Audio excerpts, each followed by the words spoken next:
Hi hello. ఇక్కడ చూడండి, కమ్మలకి కాపుకొస్తోందా? ఆ ఫోటో చూస్తే మాకు ఇదే గుర్తుకొస్తోంది అని చెప్పి చాలామంది అంటున్నారు. అసలు మోడీ అది పనిగా ఇక్కడ ఆ ఇద్దరు అన్నదమ్ములను తీసుకొచ్చి, ముందుకు తీసుకొచ్చి, అక్కడ ఉన్న కమ్మ, కాపు, ఇతర తెలుగు దేశం అభిమాన గణం మొత్తాన్ని ముందు ఈ విధంగా 2 చేతులు పైకెత్తి ఒక్కసారి వాళ్ళ శక్తిని, బలాన్ని ప్రదర్శించడం వెనక ఉన్న వ్యూహం ఏంటి? రేపటి రోజున చంద్రబాబు గాని, ఈ కూటమి వదిలి ఇండియా కూటమికెళ్తే, నేను మిమ్మల్ని రాజకీయ అభేద్యమైన శక్తులుగా నిలబెట్టి నిన్ను సీఎం చేస్తా అని ఏమన్నా మోడీ సంకేతం ఇచ్చాడా? దీని వెనక ఏం దాగుండొచ్చు? విజయవాడ గ్రౌండ్ రిపోర్టు మన రిపోర్ట్ ఉన్నట్టు తీసుకొని చెప్పండి బాలుగారు.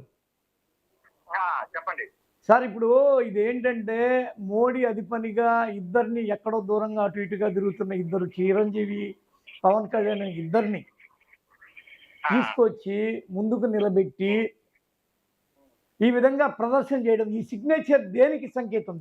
దీని ఈ ఈ ఫోటో దేనికి సంకేతం? కాపుల్ని నేను పెద్ద శక్తులుగా తీర్చిదిద్దుతా, చంద్రబాబు నీ తర్వాత ఇతనే పెద్ద పోటుగాడు, నువ్వు మా నుంచి వెళ్ళిపోయినా పర్లేదు అనేమన్నా సిగ్నేచర్ ఇస్తున్నాడా? సైన్ చేస్తున్నాడా? ఆ రోజు మన జగన్మోహన్ రెడ్డి సభలో కూడా ఎక్కడైతే చిరంజీవి వచ్చాడో, ఆ చిరంజీవి వచ్చిన రోజు కూడా ఈయన లేచి పరిగెత్తుకొని పోయి చిరంజీవి దగ్గర పోయి చిరంజీవిని పట్టుకొని కౌగిలించుకొని ఆ సభలో ఆ రోజు భీమవరం దగ్గర ఎక్కడో సభ, అవును, అల్లూరు సీతారామరాజు సభ విగ్రహావిష్కరణ. అవును, ఆ క్షత్రియ సామాజిక వర్గం సంబంధించిన ఏరియా, అక్కడ కమ్మలకి, కాపులకి, క్షత్రియులకి పడదు మళ్ళీ అక్కడ అటువంటి ఏరియాలో కౌగిలించుకొని జగన్ పక్కన పెట్టి ఇతను కౌగిలించుకొని ఇతను చాలువా కప్పి అందు పనిగా చేతులు పైకి జోడించి అతను చూపించి అందరిని సభలో కూడా అతన్ని మెచ్చుకోవడం జరిగింది. నిన్న మొన్న మళ్ళీ పద్మ అవార్డు ఒకటి, ఆ తర్వాత సీఎం రమేష్ ని పక్కన కూర్చోబెట్టి బీజేపీ క్యాండిడేట్ కి సపోర్ట్ చేసి వీడియో రిలీజ్ చేయడం ఒకటి. అసలు ఏంది, కాపులని మరింత కౌగులించుకునే ప్రయత్నం చేస్తున్నారు బీజేపీ. కమ్మలు పోయినా మాకు పర్లేదు, మీదున్నది 7%, వీళ్ళది దాదాపు 30% ఉంది, వాళ్ళు ఉంటే చాలు మేము గెలిచేస్తాము అని అనడం ఇది. అంటే కాపులని మరో మహోద్యమైన, లేకపోతే అభేద్యమైన శక్తిగా వీళ్ళని తీర్చిదిద్దడానికి మోడీ కంకణం కట్టుకున్నాడా? ఇప్పుడు ఇక్కడ మాకేం కనిపిస్తుందంటే, ఈయన 16 సీట్లతో ఎన్డీఏలో ప్రస్తుతానికి ఉన్నట్టే కనిపిస్తుంది, కానీ తర్వాత ఇండియా కూటమికి పోవడానికి ఆస్కారం ఎక్కువ ఉంది అని చాలా ఊహాగానాలు, కథనాలు చాలామంది వండివారుస్తున్నారు. అసలు ఆయన ఇక్కడి నుంచి ఢిల్లీ ఫ్లైట్ ఎక్కడానికి డే 1 గెలిచిన పక్క రోజు అడిగారు, మీరు ఎన్డీఏలో ఉంటారా, ఇండియా కూటమికి పోతున్నారని. ఆనాటి నుంచి నేషనల్ వైడ్గా చర్చ సాగుతోంది. ఈ క్రమంలో మోడీ వీళ్ళని కావాలని చంద్రబాబు ముందే చాలామంది ఏమన్నారంటే, ఆ వీడియో చూస్తూ కాపు సోదరులు నాతో మాట్లాడారు, ఆ వీడియో నాకు చూపించి, సార్ ఒక్కసారి అటు చూడండి సార్, చంద్రబాబు మొహం వెలిగిపోవాల్సింది వెలవెలబోతుంది అని అన్నది. అదంతా జరిగింది అక్కడ. అవును, వెంటనే మళ్ళీ రజనీకాంత్ తీసుకెళ్లారు. కానీ ఒక లుట్టుకు ఏంటంటే, ఏదైతే కాంగ్రెస్ పార్టీలో చిరంజీవి కలిపేశాడు కదా, అవును, అలాగా పవన్ కళ్యాణ్ కూడా ఈ బీజేపీలో కలుపుకోవాలి, పవన్ కళ్యాణ్ బీజేపీలకు పూర్తిగా వచ్చేయాలి, బీజేపీ బలోపేతంతో పవన్ కళ్యాణ్ బలోపేతంతో బీజేపీ ఇక్కడ బలపడాలని ఒక పెద్ద వ్యూహం. అవును, ఆయన విశాఖ వచ్చినప్పుడు చెప్పింది కూడా అదే అన్నారు. విశాఖపట్నం వచ్చినప్పుడు, బాబు మనం సైడ్ వెళ్ళిపోతాం జగన్ పార్టీకి, జగన్ నెలని నువ్వు నేను నిదానంగా కలిసి 2029కి ఒక ప్రత్యర్థి పార్టీగా, ప్రతిపక్ష పార్టీగా బలంగా నిలుద్దాం, మన ఇద్దరం కలిసి నీకు నాకు ఏ ముఖ్యమంత్రి పదవి రాదరానైనా మనం సొంత ముఖ్యమంత్రిగా అవుదాము అని ఆ రోజున పవన్ని పిలిచి మోడీ అన్నాడని, అందుకే ఆయన మొహం వాడిపోయిందని కామెంట్స్ బయటకు వచ్చాయి. ఈయనేమన్నాడు, చంద్రబాబు ఎక్కడైతే ఆ రోజు మంగళవారం అమావాస్య ఎక్కడైతే జైలు పాలేడు, వెంటనే అక్కడికి వెళ్ళి నేను బీజేపీని కూడా నా వెంట తీసుకొస్తాను అని చెప్పి ఈయన అని బలవంత పెళ్లి చేశాడనే మాట కూడా ఉంది. వీటన్నిటిని బట్టి ఇప్పుడు కమ్మలకి ప్రధాన శత్రుత్వం ఇక రెడ్లు కాదు, కాపులు అనుకోవాల్సిందేనా? Okay sir, thank you sir. చూసారు కదా, ఒక గ్రౌండ్ రిపోర్టు ఎలా ఉందో. మనం ఒక కాపు సోదరుడు ఈ విషయాన్ని మనతో ప్రస్తావించి, మేము కాపులం సార్, ఈరోజు మావాడే సార్, మా కాపే సార్ అని చెప్పి ఈ రోజున కాపులు కొద్దిగా రొమ్ము ఇట్లా విరుచుకుంటున్న పరిస్థితులు కనిపిస్తున్నాయి. కారణం ఏంటంటే ఆ కాపు బలమే, ఆ కాపు జనశక్తే ఈ రోజున బీజేపీని ఇన్ని సీట్లు గెలిచేలా చేసింది. టీడీపీ ఇంత పెద్ద దుర్భేద్యమైన శక్తిగా ఎదగడానికి కూడా వీళ్ళ సపోర్టు, ఓట్ షేర్ బలంగా సాగింది ఈసారి అనే పేరుంది. ఈ క్రమంలో అసలు ఇలాంటి ఒక ప్రదర్శన ఏం జరుగుతోంది, ఏం జరగబోతోంది, అసలు వాట్ ఈజ్ వాట్, ఏమి ఇక్కడ నెక్స్ట్ స్టెప్ ఎలా ఉండబోతుంది? ఇండియా కూటమిలోకి కానీ చంద్రబాబు కానీ వెళ్ళిపోతే వెంటనే మేము ఈ విధంగా ఈ ఇండియా కూటమిలో ఆయన వెళ్ళినా మాకేం బాధ లేదు, మా వెనకాల ఒకానొక జనసేనాని పవన్ కళ్యాణ్ ఉన్నాడు అనే కోణంలో వీరేమన్నా ఒక ఆలోచన చేస్తారా మరి ఏందో తెలియలేదు. మనం అడగడానికి ఇంకా కొందరు మనుషులను అడుగుదాం, కొందరు వ్యక్తుల్ని దీని మీద ఒపీనియన్ అడుగుదాం. ఎందుకంటే ఇది ఎంతవరకు రాజుగారు మాకు ఒక డౌట్ వచ్చింది సార్ ఈరోజు. చెప్పండి. ఇప్పుడు మోడీ గారు సడన్గా చిరంజీవిని పవన్ కళ్యాణ్ని తన చేతులు కలిపి వాళ్ళ చేతుల్ని ఒక్కసారి వాళ్ళ చేతులను పైకెత్తి ఒక సంకేతాన్ని ఇచ్చిపోయాడండి. ఆ సంకేతాన్ని ఏమనుకుంటున్నారంటే చాలామంది జనం, ఇది కమ్మలకి చెక్క పెట్టడమే, కాపుల్ని ముందుకు తీసుకొచ్చి రేపటి రోజున చంద్రబాబు కానీ ఎన్డీఏని వదిలిపోతే, ఇండియా కూటమికి వెళ్ళిపోతే మాకు ఇక్కడ పెద్ద సపోర్ట్ ఉంది, మేము వీళ్ళని తయారు చేస్తాం అనే ఒక కోణం ఏదో ఆవిష్కరించినట్టుగా అనిపిస్తుందని అంటున్నారు. కానీ నాకేమనిపిస్తుందంటే, చెప్పండి. ఫస్ట్ నుంచి కూడా మీరు బీజేపీ, దానికి తోడు మీరు రాజుగారు గుర్తుపెట్టుకోండి, ఆ యాంగిల్లోనే మీ నుంచి నాకు ఒక వివరణ ఉండాలి, అనలైజేషన్ ఉండాలి. నాకు అనిపించింది నేను చెప్తాను. చెప్పండి. నాకేమనిపించిందంటే, అసలు ఫస్ట్ పవన్ కళ్యాణ్ వెళ్ళి మోడీతో మాట్లాడి ఈ చంద్రబాబుకి మోడీకి ఒక సఖ్యత ఏర్పాటు చేసి దాని నుంచి ఒక కూటమి ఏర్పాటు చేసి ఈ కూటమి ద్వారా వీళ్ళు గెలిచారు. ఓకే. ఇప్పుడు గెలిచినందువలన పవన్ కళ్యాణ్ పవన్ కళ్యాణ్ కి తక్కువ సీట్లు ఇచ్చారు. ఆయన అడ్జస్ట్ అయ్యాడు. ఆయన పాపం గొడవ చేయలే, నాకు ఎందుకు తక్కువ ఇచ్చారని అడగల. ఓకే. పైగా ఆయనకి ఎన్ని సీట్లు ఇచ్చారు, అన్ని సీట్లు 100% గెలిచారు. ఎవరు లేరు ఇప్పటి వరకు 100% గెలిచిన వాళ్ళు ఎవరు లేరు. 100 పార్టీనా? ఒకటి 175 ఆయన అన్నాడు, ఈయన చేసి చూపించాడు. అవును. అయితే ఇప్పుడు చిరంజీవి ఒక రకంగా ఆల్రెడీ వీటిలోనే ఉన్నాడు. అంటే అతనికి పద్మభూషణ్ ఇచ్చారు, ఆయనకి పద్మవిభూషణ్ కూడా ఇచ్చారు, ఒక గుర్తింపు ఉంది. చిరంజీవి కొడుకు ఆల్రెడీ ఒక సినిమా చేశాడు, సక్సెస్ అయ్యాడు. సో ఇంతమంది సక్సెస్ఫుల్ పీపుల్ ఉన్నారు. అది కాక చిరంజీవి కూడా ఇదివరకు రాజకీయాల్లోనే ఉన్నాడు, ఫెయిల్ అయ్యాడు, కానీ రాజకీయాల్లోనే ప్రజా చేద్దాం అనుకునే వచ్చాడు. కాబట్టి ఇవన్నీ కలుపుకునే ఉంటే తప్పించి అక్కడ ఓన్లీ కాపులు కమ్మోళ్ళు అన్నది ఉండదు. ఒకటి పవన్ కళ్యాణ్ ని చాలా పొగుడుతున్నాడు. ఎందుకు పొగుడుతున్నాడు అంటే ఆయన ఎన్ని సీట్లు ఇస్తే అన్ని సీట్లు గెలిచాడు, ఎవరు లేరు అసలు అందులో, అలా గెలిచిన వాళ్ళు ఎవరు లేరు. కాబట్టి అది మోడీకి ఒక కిక్ ఇచ్చింది. ఇంకోటి ఏంటంటే సౌత్ లో ఎక్కువ సీట్లు ఇచ్చింది ఏపీనే, అసెంబ్లీ సీట్లు. అదే కాదండి, పార్లమెంట్ సీట్లు సార్. సో ఎంపీ సీట్లు ఎక్కువ ఇచ్చింది ఎవరండి సౌత్ లో? వీళ్ళకి సపోర్ట్ ఇచ్చింది కర్ణాటక ఉంది కదా సార్. సపోర్ట్ ఇచ్చింది నేను కాదనట్లేదు, కానీ ఇప్పుడు సపోర్ట్ ఇవ్వబట్టే కదా నిలబడింది. ఓకే. ఇప్పుడు 21 సీట్లు అండి. ఇప్పుడు తెలంగాణ 8 సీట్లు, 21, కేరళలో ఒకటి వచ్చింది 30 సీట్లు. ఈ కర్ణాటక కూడా కలుపుకుంటే ఇంకా ఎక్కువ. ఇప్పుడు అవి తర్వాత వచ్చి చేయర్ని, వీళ్ళు ఫస్ట్ ఒప్పుకున్నాం కదా చేరతామని. కర్ణాటకది కూడా వీళ్ళ పార్టీ కదా, సౌత్ అన్నారు మీరు, కన్ఫ్యూజ్ చేయకండి. అవునులేండి. అయితే సౌత్ లో ఎక్కువ 21 ఇచ్చారు వీళ్ళు మొత్తం కలుపుకున్న కూటమి. ఆ సంతోషం ఎక్కువ ఉంది ఆయన. ఓకే, పర్లేదు, మనం సౌత్ లో కూడా గెలిచాము, నార్త్ లో యూపీలో పడిపోయినా అది పికప్ అయింది ఇక్కడే. ఇంకోటి ఏంటంటే ఎప్పుడు కూడా ఇంతకు ముందు బీజేపీకి పెద్ద సీట్లు ఏమి రాలే మనకి ఏపీలో, అది మార్కే లేదు అసలు. అవును, పోయినసారి 0. అది కాబట్టి ఇక్కడ కూడా అకౌంట్ మనం ఓపెన్ చేసాం వీళ్ళ వల్ల. ఇక్కడ నుంచి మనకి ఏపీలో కూడా మనం ఏదైనా చేయగలం, నన్ను రిసీవ్ చేసుకుంటారు ఎక్కడికి వెళ్ళినా అన్న ఒక ఆనందం. ఇది పవన్ కళ్యాణ్ మూలాన్ని సాధ్యమైంది అని ఒకటి, వీళ్ళు సినీ ఫీల్డ్ లో సాధించారు. రెండు, చిరంజీవి అనేవాడు బ్లడ్ బ్యాంక్ ఇవన్నీ కూడా తీసుకెళ్ళి అక్కడ చెప్పుకుంటాడు కదా, నేను బ్లడ్ బ్యాంక్ నడుపుతున్నాను, ఇంత సేవ చేస్తున్నాను, ఇవన్నీ చూసే కదా పద్మవిభూషణ్ అన్ని ఇచ్చారు.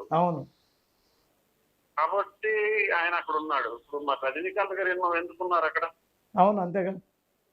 కాబట్టి రజనీకాంత్ గారు ఏ లెక్కలో అక్కడ ఉన్నారు, చిరంజీవి కూడా ఆ లెక్కలో ఉన్నారు. కాబట్టి చిరంజీవి ఈ రోజు అవునండి, చిరంజీవి అనేవాడు పవన్ కళ్యాణ్ కి స్వయాన అన్నగారు. కాబట్టి అది ఒక సంతోషమైన ఒక ఇది తప్పించి ఇక్కడ వేరే వాళ్ళని ఏదో చేసేస్తామనే సైన్ మాత్రం కాదు.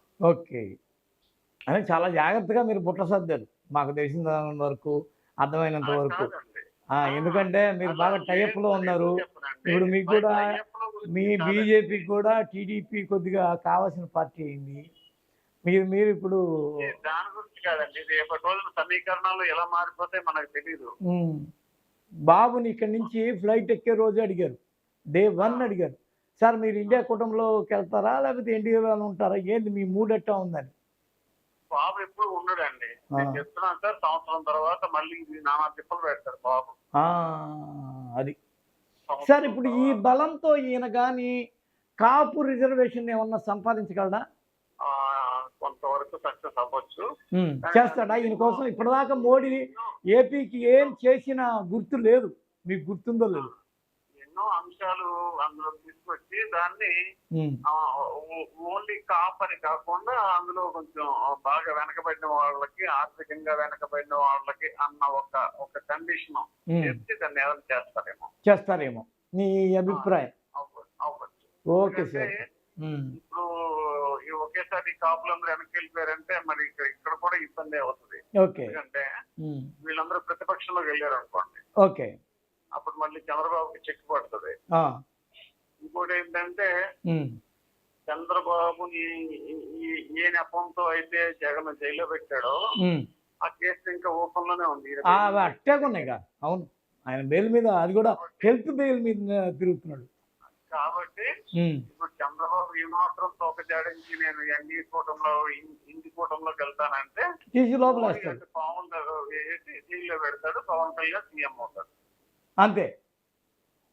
అంటే ఈ లెక్కన ఇది చంద్రబాబుకి ఏదైనా కానీ అటు ఇటు కదలకుండా అలా ఆపే ఒక సిచ్యువేషన్ కనిపిస్తుంది.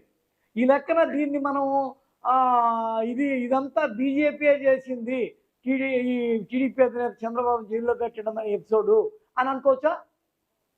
అనుకోవచ్చు కదండి. ఇప్పుడు ఓకే సార్ ఏం జరిగింది, మోడీని ఎదిరించి వెళ్ళాడు, చాలా దూరం పోయాడు కదా. ఇప్పుడు చంద్రబాబుని దెబ్బ కొట్టడం కోసమే జగన్ నిలబెట్టాడు, పట్టించుకోలే. రాష్ట్రం ఏమైపోయినా సరే మోడీ పట్టించుకోకుండా చంద్రబాబు మీదే కక్ష తీసుకున్నాడు. చంద్రబాబు అసలు జైల్లో పెట్టడం కూడా చంద్రబాబు మోడీ హస్తం ఉండొచ్చు. అర్థమైందండి. కాకపోతే ఇప్పుడు గవర్నమెంట్ నిలబెట్టుకోవడానికి వీళ్ళు ఉపయోగపడ్డారు కాబట్టి వీళ్ళకి ఏమన్నా కావాలంటే రాష్ట్రానికి ఏదన్నా చేస్తాడు. ఏమడిగినా రాష్ట్ర పరిధిలో ఎంతవరకు చేయగలరో అంతవరకు చేస్తాడు. కాకపోతే పక్కన పవన్ కళ్యాణ్ ఉన్నాడు కాబట్టి రాష్ట్రం నిజంగా కొంచెం బాగుపడచ్చు. కేంద్రం నేరుగా మనకి నిధులు ఇవ్వడం కానీ ఎక్కువ జరగచ్చు. ఇప్పుడు 10 సంవత్సరాల్లో మనకి ఏది జరగంది ఇప్పుడు జరగవచ్చు. రాష్ట్రం విడిపోయిన తర్వాత ఏవైతే ఎందుకంటే ఆయన కూడా హ్యాపీగా ఉన్నాడు కాబట్టి ఏపీ నుంచి. అవును, ఒక సమయంలో జీవీఎల్లో ఎవరో అడిగారండి, మాకు మీరేమి ఇచ్చారని మీకు ఎగబడి చేయాలి అని అడిగారు. ఇప్పుడు చేసినట్టే కదా ఏపీ.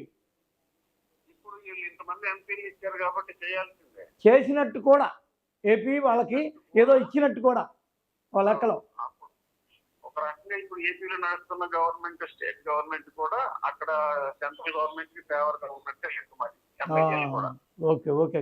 ఒక లాక్ మీ ద్వారా అర్థమైంది.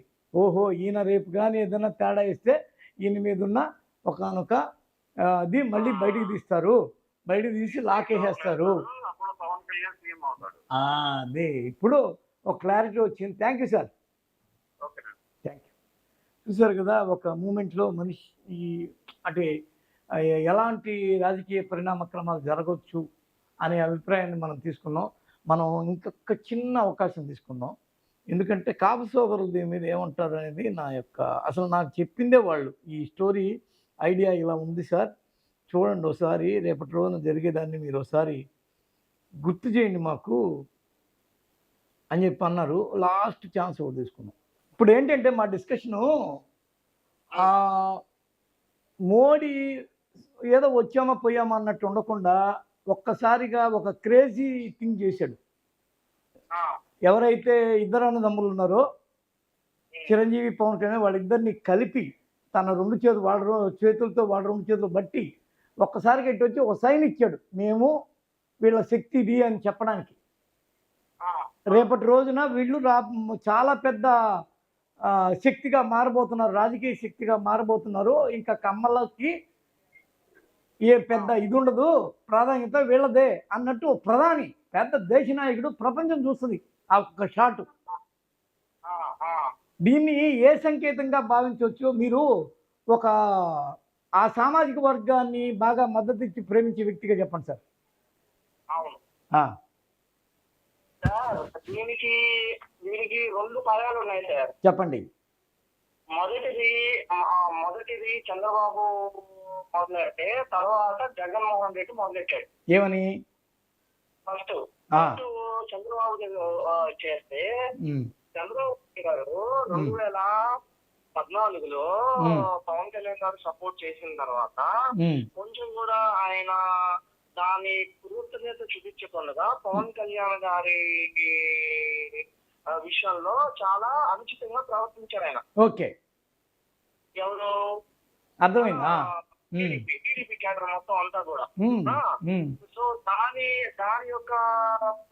యొక్క రిజల్ట్ 2019 లో అందరూ చూశారు. ఓకే, దాంతో పాటుగా బాలకృష్ణ తన అహంకార ధోరణి చాలా సందర్భాల్లో చూసాం మనం. Okay okay okay. అలా బ్రీడ్ అనుకోండి, ఇంకోటి అనుకోండి, వెనకాల తిరిగే వాళ్ళంతా శంకర జాతి వాళ్ళు అంటాం. శంకర్ జాతరలు అన్నాము. నెక్స్ట్ దెందులూరు చింతమనేని ప్రభాకర్ నోటికి వచ్చినట్టు మాట్లాడడం. మీ అన్న అప్పుడు గెలిచాడా చేశాడా, అది మీ అన్ననే గెలిపించుకోవాలి, మమ్మల్ని ఏం చేస్తావు, అది ఇది నోటికి ఎంత క్వశ్చన్ అంత మాట్లాడారు. ఇప్పుడు అందుతే జుట్టు లేకపోతే కాళ్ళు ఉండకూడదు సార్. ఎప్పుడు ఒకే ప్యాటర్న్ లో ఉండాలి, అది ఎవరైనా సరే. బోర్డు బళ్ళు అవుతాయి, అయినాయి కదా, అయినాయి. అది ఎవరికి? అది చంద్రబాబు నాయుడుకి వర్తిస్తుంది, అలానే జగన్మోహన్ రెడ్డి గారికి వర్తిస్తుంది. సరే, 2019 అయిపోయింది, పవన్ కళ్యాణ్ సపోర్ట్ చేయలేదు, దానివల్ల జగన్మోహన్ రెడ్డి గారికి ఒక అవకాశం చూశారు ప్రజలు. టెస్ట్ చేశారు. అయితే జగన్మోహన్ రెడ్డి గారికి వచ్చిన అద్భుత అవకాశం ఏది? Single largest party. ఇప్పుడైనా కూటమిగా చేసుకున్న వాళ్ళు 164 వచ్చినాయి కానీ జగన్మోహన్ రెడ్డి గారికి 151 సింగిల్ లార్జెస్ట్ పార్టీ. అలాంటప్పుడు ఆయన ఎంత నిబద్ధతగా చేయాలండి? ప్రజలు మీ మీద నమ్మకం కలిగించి చేసినప్పుడు ఆయన ఆ సత్తా మీకు ఉంది. మీరు 2014 నుంచి 2019 వరకు మీరు ఎంత కష్టపడ్డారు, మీరు ఎంత టచ్ చేసిన వాళ్ళు లేరు, ప్రతి ఒక్కరిని టచ్ చేసుకుంటూ వెళ్ళారు. అబ్బా లీడర్ అది అనిపించింది ఒక్కొక్కసారి, కష్టపడితే ఇలా కష్టపడాలని అనిపించింది జగన్మోహన్ రెడ్డి లాగా. మరి మీకు ప్రజలు అందరూ ఎక్కించిన తర్వాత మీరు ఎలా చేయాలి? అంటే ఇప్పుడు మనము జగన్మోహన్ రెడ్డి మీకు కాపు, మరి ముఖ్యంగా కాపు సామాజిక వర్గానికి చేసిన ద్రోహం ఏమీ లేదు, మేము కాపు నేస్తం లాంటివి ఇచ్చాము, ఆ తర్వాత కేసులన్నీ తీసేసాము, ఈ రోజున ముద్రగడ, హరిరామ జోగయ్య వీళ్ళందరూ మా వైపే ఉన్నారు, ఒక సమయంలో మా వైపు చేశారు అనేది కాదు సార్. పబ్లిక్ ఎలా ఉందంటే రూట్ కాజ్ లెవెల్ కి, రూట్ పేద కాపుకి ఆ పథకాలు అందినా లేదా అనే దాంట్లో విఫలమయ్యారు. అవునండి, అవి కొన్ని టెక్నికల్ ప్రాబ్లమ్స్ ఉన్నాయి. టెక్నికల్ టెక్నికల్ ప్రాబ్లమ్స్ ఉన్నాయి. ఇప్పుడు ఇప్పుడు ఇప్పుడు ఆయన 4 గోడల మధ్య నుంచి అంతా బాగానే ఉంది అనుకోవడం వేరు. రూట్ కాజ్ లెవెల్ కి వెళ్ళి చూసుకొని చేసుకోవడం అంటే నేను అంటే ఆయన ప్రతి చోటికి వెళ్ళమన్నట్లా క్రాస్ వెరిఫై కొన్ని ప్లేసెస్ ఉంటే ఆ భయం అనేది ఉంటది కదా. అదేమైందంటే అది అధికారుల్లోనూ నాయకుల్లోనూ కార్యకర్త భయం లేదు.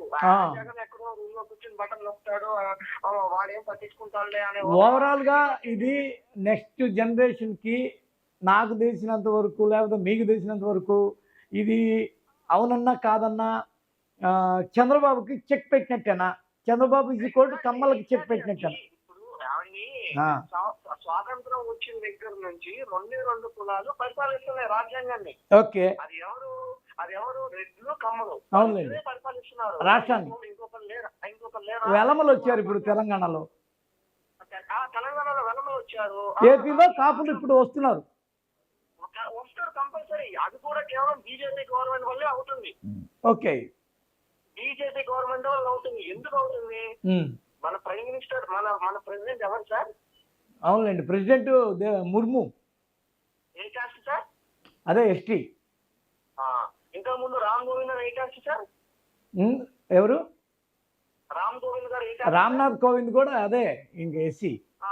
ఇప్పుడు రీసెంట్ గా ఒరిస్సాలో ఇప్పుడు రికార్డ్ అక్కడ ఉన్న ముఖ్యమంత్రి ఐ థింక్ 14 years ఎప్పుడో నుంచి ఇప్పుడు ఎవరు సార్ అక్కడ అవునవునవునవును అవును ఆదివాసులు. కుటుంబ పరిపాలన అనే దానికి ఇంకా దోవత దానికి చెక్కు సార్. ఫ్యూచర్ లో ఏమవుతుందో ఏమో కానీ నాకు తెలిసి ఈ రోజు మోదీ గారు చేసిన ఇది మాత్రం ఇండికేషన్. ఓకే, ఇక చంద్రబాబు గాని వచ్చే రోజుల్లో ఆయన ఏదన్నా తెరమరుగు కనుమరుగు లేకపోతే ఇంకేదన్నా అయ్యే అవకాశం ఉందా? ఇంకా ఆయన పార్టీ ఆయన పార్టీ సార్ కనుమరుగు అవ్వాల్సి వస్తే మొన్న చంద్రబాబు నాయుడు గారు జైల్లో ఉన్నప్పుడే అయిపోవాలి. కానీ అక్కడ కాపు కాసింది ఎవరు? ఈయనే Konidela Pawan Kalyan. Exact. That is main. మీరు మళ్ళీ నేను మాట్లాడుకుంటాము. పవన్ కళ్యాణ్ గారు సీఎం అయిన తర్వాత ఎప్పుడయ్యే అవకాశాలు ఉన్నాయి? నాకు తెలిసి 2029 కన్ఫర్మ్. 2029 ఆ టయానికి మెయిన్ పార్టీ అయిపోద్ది జనసేన. సార్ మెయిన్ పార్టీ అయిపోయింది సార్, ఆల్రెడీ అయిపోయింది. మమతా బెనర్జీ కమ్యూనిస్ట్ కంచుకోటలో ఉన్నప్పుడు బద్దలు కొట్టింది. అవును, అవునండి. ఇప్పుడు కట్ చేస్తే 2 సార్లు సీఎం, 3ఓసారి కూడా రెడీగా ఉంది. మరి ఇక్కడ కూడా అదే కదా సార్. ఇక్కడ అవునవును. ఈ లెక్కన కాపులు విజయ గర్వంతో వీర గర్వంతో రొమ్ములు అలా ఇరుస్తారేమో ఇలాగా. ఇప్పుడు వాళ్ళకి అది నమ్మకం వస్తుంది, వీళ్ళు రాజకీయాలకే పనికిరారా అన్న దగ్గర నుంచి. ఇప్పుడు మా కాపులు చేయాల్సిన పని ఏంటో తెలుసా? కాలర్ ఎగిరేసి అరే మా ఊరు డిప్యూటీ సీఎం మా ఊరు ఇది మా ఊరు అనేది జబ్బలు తొడలు చాచుకోవడం వల్ల ఏమి రాదు. వాల్చుకోవడం తప్పితే ఏమి రాదు. దీన్ని అవకాశాన్ని సద్వినియోగం చేసుకుని నలుగురికి సహాయం చేస్తూ నలుగురికి ఇది చేస్తూ మన్ననలు పొంది అరే కాపోడు పదవి ఎక్కుతే ఇలా ఉంటది అని చెప్పని నిరూపించాలి. ఇప్పుడు మంచి చేసి చూపిస్తేనే దానికి ఒక వాల్యూ ఉంటది. అర్థమైందా సార్? ఈ 5 సంవత్సరాలు కాపులకి చాలా చాలా చాలా కీలకం. ఇది కీలకం. దాంతో పాటు రాసి పెట్టుకొని ప్రతి ఒక్క కాపుకు సంబంధించిన వాళ్ళు పవన్ కళ్యాణ్ వెనకాలే ఉంటారు. ఈ ఎలక్షన్స్ తో అది నిరూపితం అయిపోయింది. ఎందుకంటే ముద్రగడ పద్మనాభం అనే వ్యక్తి కాపుని చీల్చి లబ్ధి పొందామని చూశారు. ఏమైంది సార్? హరిరామ జోగి లాస్ట్ మినిట్ లో ఉంది. ఏమైంది సార్? మోటాని మహేష్ ఇట్లా 3 మంది మహేష్ ఇది ఆయన పేరేంటి హరిరామ జోగాల కొడుకు ప్రకాష్ ఏమయ్యారు సార్? పవన్ కళ్యాణ్ గారికి ఏం లేదే. ఆయన ఒక నిబద్ధత, ఆయన ఒక ఇది. ఎందుకంటే ఆయన ఒక డెడికేషన్ తో చేసిన ఇది వల్ల ఆయన ఇప్పుడు ఈ స్థాయిలో ఉన్నారు. ఆయన ఫ్యూచర్ లో కూడా దేవుడి దయ వల్ల మన కాపులందరూ కూడా ఒకే తాటిపై ఉంటే గనక డెఫినెట్ గా 100% he will become the CM of next generation. Okay, thank you and congrats, advance congrats. Thank you sir. Okay అండి, మీ అమూల్యమైన సలహా సంప్రదింపులు సూచనలు అభిప్రాయాలు ధన్యవాదాలండి. Okay sir, right. ఒక కాపు సోదరుడు చాలా విజయగర్వంగా ఆయన ఈ పాయింట్ ఎత్తి చూపించాడు. వచ్చే రోజుల్లో చూడండి సార్, ఇట్లా మా మోడీ మా వైపు ఉన్నాడు, రేపు మేము అభేచ్ఛ అసాధ్య అజేయ శక్తిగా ఎదగబోతుంది మా కాపు జాతి. ఇదొక రేపు భవిష్యత్ తరాలని శాసించబోయే జాతి. కాబట్టి మాకు చాలా గర్వకారణంగా ఉంది సార్. ఈ ఫోటోతో నాకు షేర్ చేసింది కూడా pic of the day, short of the day అంటూ నాకు కొందరు కాపు సోదరులు షేర్ చేశారు. కావాలంటే చూపిస్తే మీకు ఇదిగోండి, షేర్ చేశారు.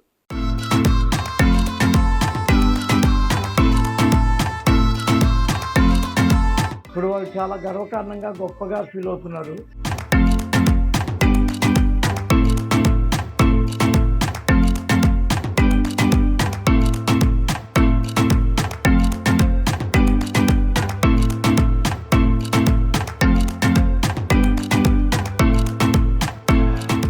ఓకే, చూశారు కదా, ఇది పరిస్థితి. మరి మీకేమన్నా అభిప్రాయాలు తెలిస్తే కింద కామెంట్ చేయండి. Thank you.